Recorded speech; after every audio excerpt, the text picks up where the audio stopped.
Good morning mga idol. For today's video mga idol, so akong ipakita ninyo mga idol akong gi-assemble nga automatic alcohol dispenser. So, pag siya nahuman pero hapit na.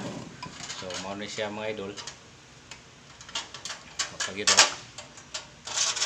bungkag pa. Muna isudlan sa alcohol mga idol. Hindi din natay battery sa kilid. Natao na nato ang para chargeranan din ang switch on and off niya.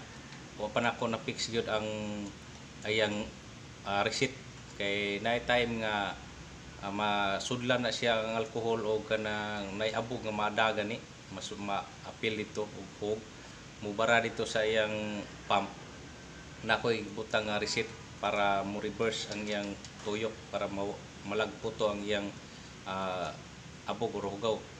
So muna siya mga idol. So i-update mag-update ako sunod ani sa mga kung saan ay kalambuanan ni unya. Ang function ni siya mga idol atong pero pa na ako gibutang nga alcohol. Itong power on. Ono siya. Ono siya mga idol. Then imong ikuan sa sensor musiga na Ara. Next ay indicator mga idol. Indicator. Kung makita sa imong kamot, musiga. So andar ang iyang pump kaya para mo suyop og alcohol padung gawas. So dira ang para gawas. So bulpin na niya akong ibutang mga idol. So thank you for watching mga idol.